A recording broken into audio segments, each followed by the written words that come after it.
Hey, hello, what's going on guys, it's Steve and welcome to Spider Tunes and welcome to Nightwing, the New Order, issue number 1 explained. So today I'm gonna do this review from V-Size DC Comics, as I always do. I love their reviews, so yeah, let's go try it. This issue opens up with a grim scene. Metropolis is in ruins and heroes and villains are both messed up big time. The big reveal here is that it all seems like it's Nightwing's fault. It's an interesting opening that makes you want to find out more right away.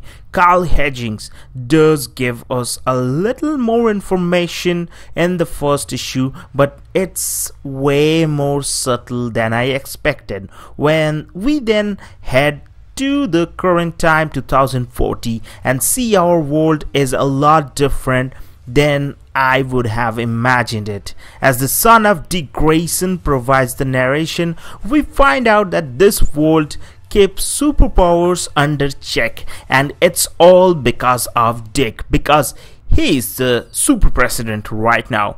Carl Higgins uses Dr. Light to great effect here. You feel bad for the guy even as his powers go off, and Dick Grayson is still the good guy you know and love here almost. There is just something in the background that feels a little off, and that had me intrigued immediately.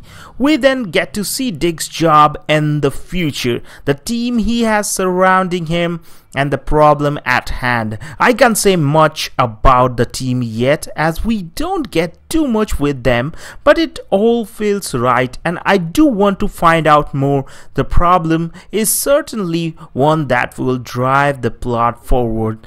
Him destroying the superpower inhibitor medication, and that is what's happening right now. Then it's all about Dick's son because he is narrating the full story, but before that also we get to see Dick Grayson has his opinions, has his jobs, and has his duty because he is right now head of big something that is like controlling the full nation, because he is controlling the people who is having the superpowers. He don't want them to go loose. That's why he is just making them as captives and he is putting medication on them, and it's the rule, because if someone is not taking the medication then he is right now doomed, because you have to take the medication as per the law of Dick Grayson. Then it's off to see an old and a new face, Dick's son, Jake and Alfred. It's a nice scene that leads to a moral discussion between Alfred and Dick about the superpower situation, and it hits home when we find out how the Dr. Light situation at the beginning of the book affected Jake. Throughout all this, the subject of who Jake's mother is keeps popping up, and it feels like it's going to be a big surprise when her identity is revealed. The issue ends with everything crashing down as Dick is called to school after Jake has a problem, and it looks like Nightwing is going to have to make some hard decisions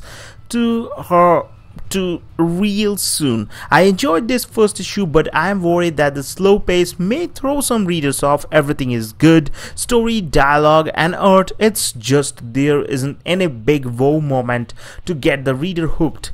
Sure, the first scene tried for that, but since this is an alternate future, it doesn't have the same impact as it would otherwise. Still, I'm intrigued, and Carl Higgins and Trevor McCarthy gave me enough to keep with it. So I'm gonna also read the Nightwing, the New Order too, but let's see what the other reviewers saying about this comic book. Let's move to adventuresinportage.com. JJ Travers review about this one, and he's saying the storyline is it good or something? He's saying McCarthy's presentation of a dark future devoid of all our favorite superheroes is truly fantastic. It's difficult to pick one element of his art to focus on because there's so much going on that you can enjoy. From start to finish, there's use of strong lines and dark overcast colors which complement the story's somber theme. The cover reminded me of a wartime propaganda poster from Soviet Russia or Nazi Germany.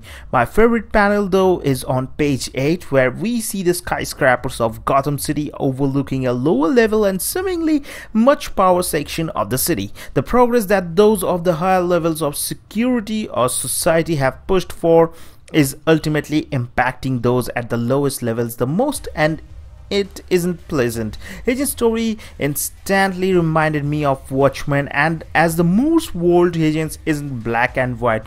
So yeah, that's what it's all about. The full story is story growing and amazing, so I'm gonna read it out the next issue also. Hope you guys have enjoyed it. Don't forget to leave a like and subscribe more amazing shows. And yeah, just go to the comic book store, rush to the comic book store, buy this comic book and enjoy. Have a great day. Adios amigos.